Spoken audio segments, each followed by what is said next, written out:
This commission now in session, God save the Queen.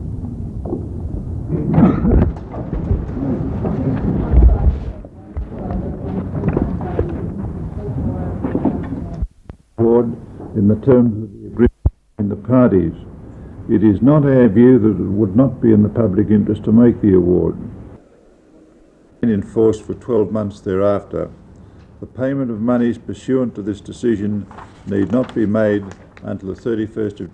We publish our written reasons, and we now adjourn sine die. Silence, all stand please. This commission stands adjourned sine die. God save the Queen.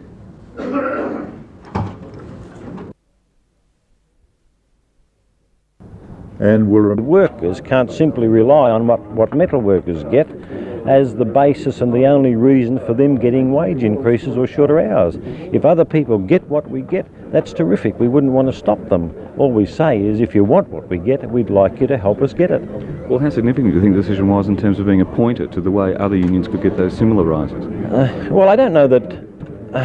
obviously, the decision, or not so much the decision, but obviously the agreement which the metal workers and the unions and the employers have hammered out and entered into is significant. It's significant because it's the biggest award area embracing the most important sectors of the Australian economy. Its significance lay in that fact, and its significance lay in the fact that it will obviously influence the world around us, like all sorts of other things do. But on the face of it, it is an independent award, independently negotiated, and other people will have to, in fact, do their own thing as we've done their own thing. Do you think it could they sort of set the form for future claims from other unions? They'll run through the same process of no claim provisions?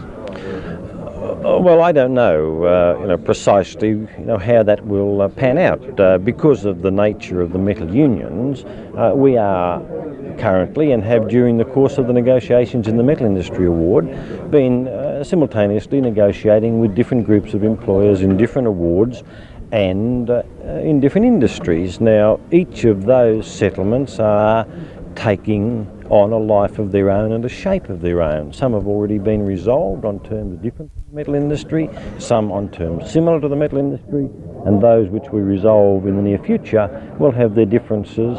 Some may very well be quite similar, but the Metal Industry Award agreement undoubtedly will have a very big impact in terms of pointing to the way in which satisfactory agreements can be negotiated.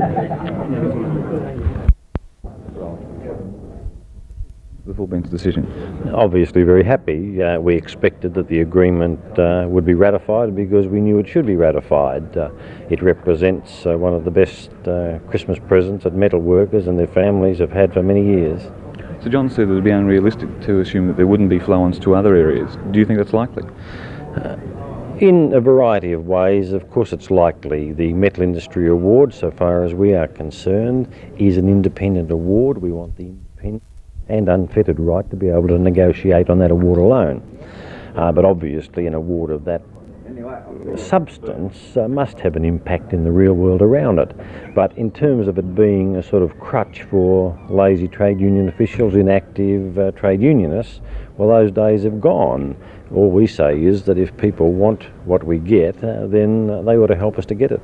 Do you think then that the agreement you reach with the metal employers could be a point of the way other unions should negotiate claims of that magnitude? Well, circumstances which differ from industry to industry, and obviously there are some common features between the Metal Industry Award and vehicle industry, all sorts of other industries. You can't isolate one from the other totally, but while we've been negotiating in the Metal Industry Award, we've also been negotiating on behalf of and along with members of the unions employed in different industries under different awards. Now, some of those agreements have characteristics similar to the Metal Industry Agreement, others are quite different, and those which we finalise from now on will in some respects be the same, in other respects be different. The agreements will be tailored to meet the circumstances of each industry.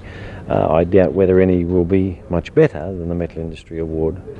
Would you see then that the inclusion of a no claims provision in each new would be the way for the future. Obviously very happy, although I was always confident that we'd be able to give effect to the agreement. I suppose in this the festive season, what it represents is one of the best Christmas presents metal workers have had for many years. So what's the next step? When do you start negotiating for a 36 or 35-hour week? Well, life is a continuing process, nothing ever stops, and the agreement provides that in September of 1982 we resume renegotiation on the new agreement. High on the list of priorities in those negotiations will be the next step towards a 35-hour week, but for the time being, obviously, we'll be making certain that our members enjoy as quickly as possible this agreement. So we can be sure of metal workers' peace for at least the next 12 months? You can be assured that there'll be lots of very happy metal workers for quite a while.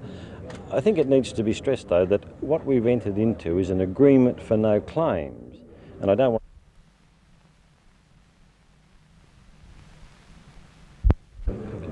What effect do you think the decision will have with flow-ons to other industries? Well, again, I can't make any. Hang on.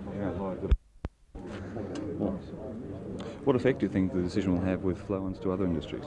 I can't make any precise judgment about that, but what we have said is that the Metal Industry Award is an independent award, that it stands on its own. Obviously it must have some impact in the world around us, but we've also said that, if you like, lazy people around, lazy trade union officials, in an absolute sense. And again, I think it needs to be stressed that the Metal Industry Award has a no claims clause.